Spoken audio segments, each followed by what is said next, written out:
Rusia lanza uno de los mayores ataques con misiles y drones sobre Ucrania en la víspera del Día de la Victoria aliada sobre la Alemania nazi. Y el presidente ucraniano Volodymyr Zelensky dice que las fuerzas rusas serán derrotadas igual que el nazismo en 1945. Con esto comenzamos nuestro informativo. Los saluda Silvia Cabrera desde Berlín. Titulares. Ucrania emite una alerta antiaérea después de que Rusia lanzara varios ataques nocturnos con drones y misiles. Según Kiev, sus defensas han derribado 35 drones iraníes lanzados por Moscú. En Kiev hay al menos 5 heridos. En Chile, la derecha logra una amplia victoria electoral y comandará el proyecto de la nueva Constitución. Analistas políticos ven la victoria como un mensaje de crítica y reproche hacia la gestión del gobierno de Gabriel Boric. En Estados Unidos, Texas desplegará una nueva unidad de la Guardia Nacional para evitar la entrada de migrantes desde México. Autoridades estatales también preparan una ley que califica la entrada irregular como un delito grave.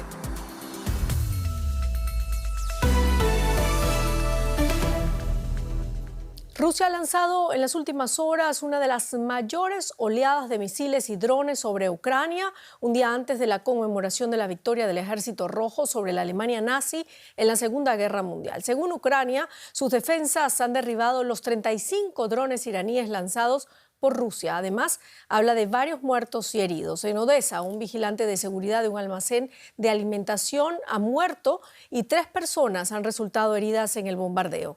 También se registraron numerosas explosiones en la capital, Kiev. Era de noche cuando se produjo el ataque con drones. Los modelos de fabricación iraní fueron interceptados, pero las partes que estallaron destrozaron este edificio de viviendas. Al menos 5 personas resultaron heridas en el ataque, según el alcalde de Kiev, Vitaly Klitschko. Me horroriza pensar que mi casa está al lado, a la misma altura que esa ventana, literalmente a unos 50 metros. La guerra a las puertas de casa, también en otros lugares de Ucrania. Por ejemplo, hubo ataques en Kharkov, Jersón y en la zona de Odessa. Los bombardeos sobre Bakhmut también se han intensificado. El Kremlin pretende tomar la ciudad antes del martes, día que Rusia celebra la victoria sobre los nazis. Un objetivo que sería mucho más difícil si el jefe del grupo mercenario ruso Wagner, Yevgeny Prigozhin, hubiera cumplido con su amenaza de retirar sus unidades de esta localidad del este de Ucrania. El pasado viernes denunció que Moscú no le estaba suministrando municiones. Ahora, según dice el Ministerio de Defensa ruso, ha atendido sus peticiones. Prometen suministrarnos tantas municiones y armas como necesitemos para llevar a cabo nuevas acciones. Juran que pondrán a nuestra disposición todo lo que necesitamos en el flanco para que el enemigo no pueda pararnos.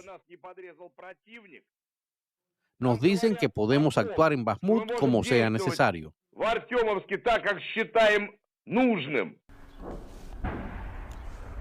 El grupo Wagner dirige el asalto ruso a Bakhmut y lleva desde agosto intentando tomar la ciudad, hasta ahora sin éxito, aunque aseguran están a punto de lograrlo. Las autoridades de ocupación rusas han anunciado evacuaciones en la zona próxima a la central nuclear de Zaporilla. Representantes de las llamadas autoridades locales, colaboradores, niños, profesores y educadores están siendo objeto de este procedimiento. A la vez se está amenazando a los padres con que no se va a reconocer el año escolar si se niegan a evacuar a sus hijos. En las gasolineras hay colas para repostar y se ha informado a los conductores que no está previsto suministrar más combustible. Más de 1.600 personas, entre ellas unos 600 niños, fueron trasladados por las autoridades leales a Moscú hacia localidades del sureste de Ucrania a orillas del mar de Azov, que desde el inicio de la invasión están ocupadas por Rusia. Y este es el segundo año que se conmemora el día del fin de la Segunda Guerra Mundial, con una nueva guerra aquí en Europa. La mayor parte de países europeos celebran este lunes 8 de mayo el aniversario 78 del Día de la Victoria sobre el nazismo, una jornada a la que se ha sumado Ucrania, que hasta ahora lo celebraba el día 9 como Rusia. El presidente Volodymyr Zelensky dijo que Rusia será derrotada en el actual conflicto, al igual que la Alemania nazi. En el aniversario de la rendición alemana, el presidente ucraniano dirige duras palabras contra Rusia y establece un claro paralelismo entre la Segunda Guerra Mundial y la invasión de su país. Todos los viejos males que la Rusia moderna ha traído de vuelta serán derrotados, igual que fue derrotado el nazismo. En contra de nuestros ideales, este enemigo ha traído de nuevo agresión, anexión, deportación, asesinatos en masa y torturas. Bombardea ciudades y quema pueblos. La victoria será nuestra respuesta. Zelensky anunció que Ucrania dejará de celebrar la rendición de la Alemania nazi el 9 de mayo, como se hace en Rusia, y lo hará el 8 de mayo, como lo hacen la misma Alemania y otros países europeos. Rusia no se deja impresionar por estas declaraciones. En Moscú se ultiman los preparativos para el gran desfile militar que tendrá lugar en la Plaza Roja. El martes se celebrará aquí por todo lo alto, como cada 9 de mayo. En Alemania, este 8 de mayo hubo manifestaciones prorrusas y también pro-ucranianas, como aquí en Colonia. En Berlín, flores frente al monumento a las víctimas de la guerra y la tiranía. El embajador ucraniano y el alcalde de la capital conmemoran el final de la Segunda Guerra Mundial y del terror nazi, que costó la vida de 80 millones de personas. Por segundo año consecutivo, la guerra en Ucrania marcó la conmemoración del final de la Segunda Guerra Mundial en Alemania. De entrada, por el despliegue de las fuerzas de seguridad, por ejemplo, en Berlín, unos 1.500 agentes de policía que velaron para que no se produjeran incidentes entre ciudadanos ucranianos y rusos, dos comunidades muy numerosas en la capital alemana. Especialmente después de que un tribunal berlinés prohibiera la presencia de banderas y símbolos rusos en las conmemoraciones, al mismo tiempo que la presencia de banderas ucranianas sí que finalmente ha sido permitida por parte de las autoridades. Las medidas de seguridad, por cierto, se extenderán también al día de mañana, 9 de mayo, cuando se celebra oficialmente en Rusia el Día de la Victoria al final de la Segunda Guerra Mundial. La jornada, sin embargo, transcurrió con tranquilidad como tónica general y, por supuesto, con las continuas referencias desde el mundo de la política a la guerra en Ucrania. Sin ir más lejos, el embajador ucraniano en Berlín no realizó la tradicional ofrenda floral en el monumento a los soldados soviéticos en la capital alemana, sino que lo realizó en el memorial para las víctimas de la guerra y la tiranía. Un acto en el que estuvo acompañado por el recién elegido alcalde de Berlín, Unkai Beckner, que aseguró que Ucrania tiene que ganar la guerra contra Rusia para evitar, dijo, que la violencia vuelva a imponerse sobre la libertad. Y seguimos. La derecha logra una amplia victoria electoral en Chile. La agrupación liderada por José Antonio Kast alcanzó la máxima cantidad de escaños y el quórum necesario para manejar el Consejo Constitucional, que es el órgano encargado de redactar una nueva propuesta de Carta Magna. La coalición de izquierda de Gabriel Boric, Unidad para Chile, obtuvo un 28% de los votos y 17 consejeros, menos de los 21 que le habrían brindado el derecho a veto en este proceso.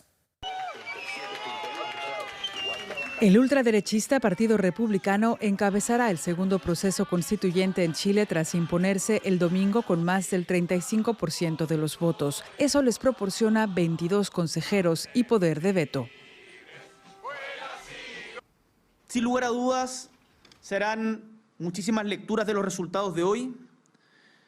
Y en mi opinión, uno de los puntos más relevantes, además, por cierto, de el innegable crecimiento del Partido Republicano, es que hay una mayoría diversa de chilenos y chilenas que se han comprometido públicamente con construir una nueva constitución para nuestro país y que eligieron consejeros y consejeras que públicamente se han manifestado a favor de que Chile cuente con una nueva Carta Magna. El vencedor de la consulta es el Partido Republicano, creado en 2019 por José Antonio Kast, hijo de un militante nazi emigrado al país en los años 50. Su objetivo es mantener la Constitución promulgada por la dictadura en 1980.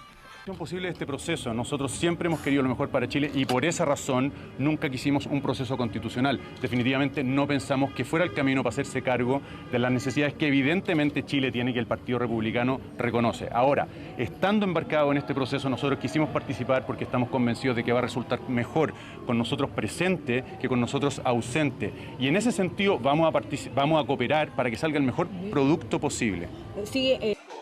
La derecha tradicional deberá decidir si apoya a la ultraderecha o si prefiere buscar el consenso para lograr un texto que convenza a todo el electorado. Los 51 consejeros tomarán posesión el 7 de junio y tendrán 5 meses para redactar su propuesta de texto que se someterá a plebiscito el 17 de diciembre.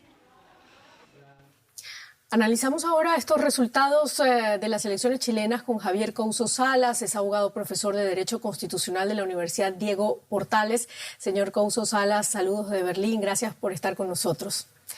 Bueno, la victoria de la formación ultraderechista es un duro golpe para el gobierno de Gabriel Boric. ¿Cómo analiza usted estos resultados? Estos resultados se explican por un giro a la derecha que se ha producido desde septiembre pasado. La preocupación por la seguridad personal ante narcotráfico, asesinato de policías, el indulto de algunas personas que tenían un prontuario criminal común por parte del presidente, hicieron que el foco casi exclusivo de la campaña para elegir personas que iban a redactar la Constitución fuera la seguridad, el orden, la inmigración, todos temas donde la derecha radical se siente muy cómoda. La derecha tradicional, que es más centrista que la de Kast, ahora ha quedado muy disminuida dentro del grupo que va a elaborar la Constitución. Y lo que es más, el grupo de Kast tiene un veto total sobre cada norma que se apruebe. No tiene mayoría para imponer normas, pero sí para vetar. Pero por otra parte, se transforma en el ente que tiene la posibilidad de liderar este proceso, un proceso que ellos no querían hacer en primer lugar. Claro. Estamos en esto complejo.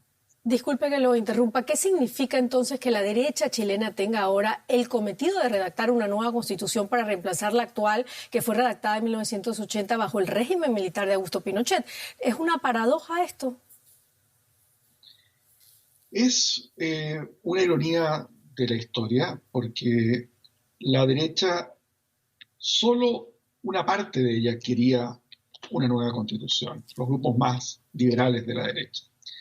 Pero ahora se encuentran ante la posibilidad de redactar una constitución en democracia que sea muy a su gusto, aunque el peligro es que haya un nuevo rechazo, si es que no involucran a la izquierda, que ha sido derrotada en esta elección del día de ayer. Entonces estamos ante una situación muy fluida, donde básicamente todo va a jugarse en la actitud que tome, yo diría, la derecha tradicional. Si va a intentar hacer un puente con la izquierda y los republicanos de Kast, y también Kast va a tener que evaluar si quiere aparecer como creíble para optar a la presidencia. Kast es un líder que no es fácilmente asimilable a otros líderes de la extrema derecha latinoamericana como Bolsonaro. Es un líder que viene de la derecha tradicional, a pesar de sus lazos familiares que ustedes mencionaban en la nota, y que tiene más apego a las formas jurídicas que lo que tenía, por ejemplo, Bolsonaro. Pero esto va a ser una situación que va a tener que manejar con mucho cuidado, porque de liderar su partido, el Consejo que va a elaborar la nueva Constitución, podría ocurrir que un rechazo de la izquierda en diciembre le pudiera afectar sus posibilidades presidenciales. Perfecto. Muchísimas gracias, profesor Javier Couso Salas, por este análisis. Muchas gracias a ustedes. Bueno, nos vamos ahora a Estados Unidos. El gobernador de Texas anunció el despliegue de una nueva unidad militar en la frontera sur de ese país. Además, las autoridades tejanas preparan una ley que considera como delito grave la entrada irregular a suelo estadounidense y penaliza con un mínimo de 10 años de cárcel a quienes ayuden a esconder a migrantes indocumentados. El anuncio llega pocos días de que expire el título 42, que es la medida sanitaria impuesta por Donald Trump para detener la llegada de migrantes durante la pandemia y con miles de personas esperando en los cruces fronterizos. Michael Zamorano quiere cruzar a los Estados Unidos. Como él, miles de migrantes aguardan en la frontera con México por la derogación del Título 42, la medida que permite la expulsión inmediata de quienes llegan a suelo estadounidense en busca de asilo. Para muchos, el fin del Título 42 podría ser el comienzo de una nueva vida. Es el momento preciso para pasar. Yo voy con más seguridad de poder pasar hacia los Estados Unidos. Aquí hay mucha gente trabajadora que va tanto a ayudar a Estados Unidos porque nosotros vamos a trabajar duro. Y bueno, por un mejor futuro para nosotros y nuestra familia en Venezuela. El Título 42 entró en vigor en el gobierno de Donald Trump como una medida sanitaria para frenar la propagación del COVID-19. Pero se extendió durante el mandato de Joe Biden y terminó agudizando la crisis en la frontera. El 11 de mayo marca el fin de la controversial política. Para el Partido Republicano, la medida traerá caos a los estados fronterizos.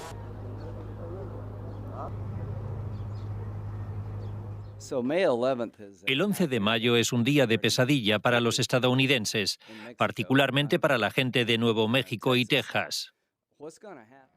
A la espera de una ola de solicitudes de asilo, Estados Unidos enviará 1.500 soldados a la frontera con México. Estas aplicaciones serán procesadas ahora bajo el Título 8, la política fronteriza regente antes de la pandemia, y que contempla estrictas penalizaciones a quienes no prueben razones para solicitar asilo. El gobierno de Biden también dijo que creará centros regionales en Colombia y Guatemala para procesar solicitudes y reducir la llegada de personas a la frontera sur. Pero México sigue siendo el principal país de tránsito y de origen de quienes cruzan a Estados Unidos. El gobierno mexicano ha dicho que seguirá recibiendo a las personas deportadas por Estados Unidos, incluso tras el fin del Título 42. Bueno, seguimos en Estados Unidos porque el autor del atropello de un grupo de migrantes en la localidad de Brownsville, en el estado de Texas, ha sido acusado de homicidio imprudente y asalto con arma mortal. El jefe de la policía local informó que aún espera un informe toxicológico del responsable de la tragedia. Aún no se descarta que el atropello haya sido intencional, por lo que los cargos podrían cambiar. El domingo por la mañana, George Álvarez embistió la camioneta en la que viajaba a una veintena de personas que esperaban en una parada de autobús frente a un albergue de migrantes, dejando 8 muertos y 10 heridos. Y la Corte Suprema de México ha invalidado la primera parte de la polémica reforma electoral del gobierno de Andrés Manuel López Obrador, conocida como Plan B. Según los jueces, la mayoría en el Congreso violó el proceso legislativo durante su aprobación el pasado febrero. Con este veredicto, el presidente López Obrador sufre su primer revés en la Corte Suprema. La reforma electoral busca recortar 3.500 millones de pesos, unos 178 millones de euros, eliminar el 85% del servicio profesional electoral y permitir al Ejecutivo intervenir en el padrón electoral, algo que afectaría a las elecciones presidenciales del 2024. La Corte Suprema aún debe analizar el resto de impugnaciones al Plan B, una reforma que ha generado un gran rechazo social. Y seguimos hablando de México con Juliana González en la economía. Muchas gracias, Silvia. Y vamos a hablar del plan de inversiones precisamente de este gobierno. Y es que hoy el presidente López Obrador, anunció que creará incentivos tributarios como exención de impuestos del IVA y sobre la renta hasta por 3 años a las empresas que inviertan en 6 lugares estratégicos ubicados en el sureste mexicano. En estas áreas denominadas polos de desarrollo, el gobierno quiere empresas que creen clústeres en sectores como los semiconductores, industria automotriz, farmacéutica y agroindustria, entre otros. El sur, a diferencia del norte, no padece de estrés hídrico. Además, con la construcción del canal interoceánico que une el puerto de Salina Cruz en Oaxaca, en la costa pacífica, con el de Coatzacoalcos en Veracruz, en el Golfo de México, el país apuesta por un proceso de relocalización más rápido.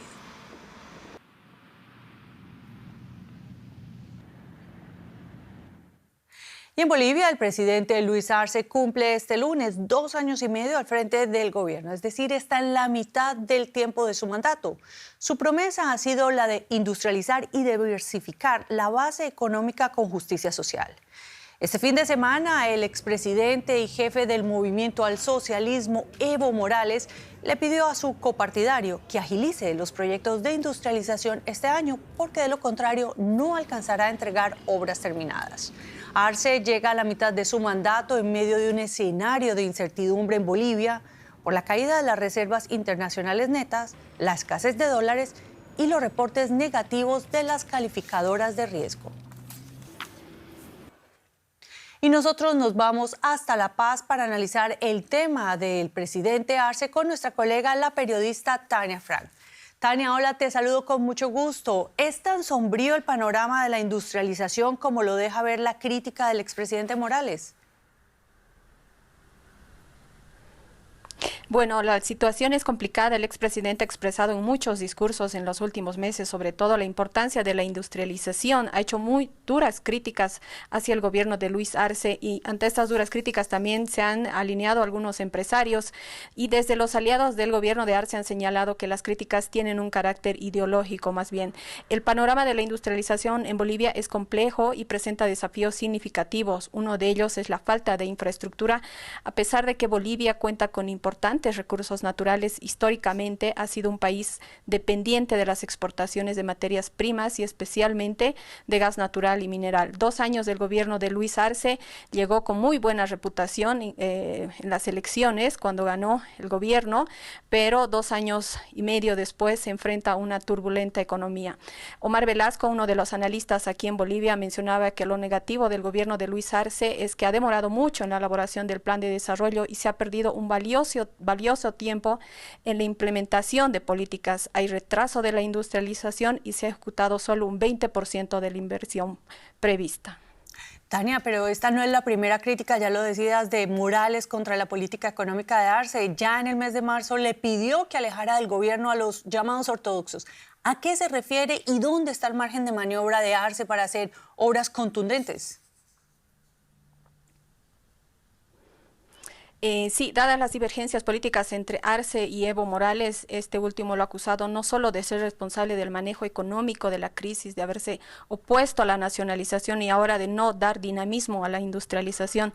Al criticar a los ortodoxos, el expresidente Evo Morales se refiere al equipo económico de Arce, en especial al ministro de Economía. Desde la óptica de Evo, ellos son los ortodoxos y retrasan la industrialización, que es la inversión pública que tiene impacto político, como las grandes plantas que tenemos acá en Bolivia, que es la planta de azúcar y de urea y otros productos que en algunos casos no funcionan. Esto hace ver que crece la división al interior del gobierno de Arce, al interior del movimiento al socialismo, que es el partido de gobierno tanto de Arce como de Evo Morales. Arce sigue haciendo los discursos positivos en el tema ahora de la industrialización para sustituir las importaciones. Tiene que ver mucho con la industrialización de litio, es el horizonte estratégico que él ha planteado para la economía boliviana y llamó a defender este recurso natural. Bolivia cuenta con una reserva de litio en el mundo y bueno, en realidad es una de las más grandes del mundo. Muchas gracias, Tania Frank, por estas valoraciones desde La Paz. Y hasta pronto. Y nosotros, pasamos a otro tema. La industria automotriz brasileña registró una caída del 19,5% el mes de abril respecto al mes anterior, debido a esto a un retroceso general de las ventas en el mercado interno. Lo mismo ocurrió con las exportaciones de vehículos que cayeron en los principales mercados. Solo las destinadas a Chile se desplomaron un 48%. En Argentina, la caída también fue pronunciada por las fuertes restricciones a las importaciones por la falta de divisas. La caída en las ventas frenó la producción de algunas plantas de las 13 paralizaciones de montadoras registradas este año. 9 de ellas ocurrieron en abril. Bueno, Silvia, hasta aquí lo más destacado de la economía. Gracias, Juliana. Seguimos nosotros con otros temas. Representantes de las facciones rivales de Sudán se reúnen para negociar un alto el fuego en la ciudad saudí de Jeddah. Los mediadores internacionales esperan conseguir una paz duradera mientras continúan los combates en Jartum, la capital de Sudán. El conflicto entre el ejército sudanés y los paramilitares rivales de las fuerzas de apoyo rápido entra ya en su cuarta semana. Más de 64.000 personas han huido a Egipto para escapar de los combates que han provocado hasta el momento más de medio centenar de muertos y 5.000 heridos. Y hace poco más de 4 años, las calles de Sudán tenían un aspecto muy distinto al actual. En lugar de facciones enfrentadas, millones de personas salían a la calle reclamando libertad, paz, justicia y una revolución con la que finalmente consiguieron derrocar a un temido dictador. Ahora, activistas sudaneses acusan a la comunidad internacional de no posicionarse claramente en este conflicto. Repasamos ahora la tortuosa transición hacia la democracia en Sudán, hoy más lejos que nunca. El caos reina en Jartum. Entre quienes huyen hay muchos diplomáticos internacionales que semanas antes habían participado en los esfuerzos hacia la consecución de un gobierno civil. Ahora algunos se preguntan si su trabajo mereció la pena. Las protestas masivas de 2019 fueron seguidas de un golpe militar que derrocó al dictador Omar al-Bashir. Entonces se acordó un reparto de poder entre militares y civiles hasta que pudieran celebrarse elecciones. Sudán tendría un nuevo primer ministro civil y una junta militar transitoria. Y aquí empezaron los problemas. El consejo estaba presidido por el general Abdel Fattah al-Burhan. Su lugarteniente era Mohamed Hamdan Dagalo, alias Hemeti, líder de una gran milicia privada. Las dos cabezas visibles del conflicto actual. En 2021, Hemeti y al-Burhan depusieron al gobierno civil de transición, frustrando toda esperanza democrática. Sus diferencias sobre el reparto del poder se fueron endureciendo bajo la atenta mirada de Estados Unidos. Si el ejército vuelve a poner el tren en marcha y hace lo necesario, creo que el apoyo de la comunidad internacional puede reanudarse. La ONU, Estados Unidos y Reino Unido se resistieron a sancionar a Hemeti y al-Burhan, confiando en un desenlace mejor de lo que sugería su historial de violentas represiones. Cualquier transición es delicada, pero especialmente lo es en Sudán. Hago un llamamiento a todas las partes implicadas en el proceso político para que se esfuercen al máximo y trabajen por el pronto restablecimiento del gobierno civil en el país. Ingenuidad, pragmatismo o ambas cosas. Estados Unidos y Reino Unido trabajaron por acortar distancia entre los generales mientras ambos desplegaban sus fuerzas en la capital. Apenas unas semanas después comenzaba la guerra.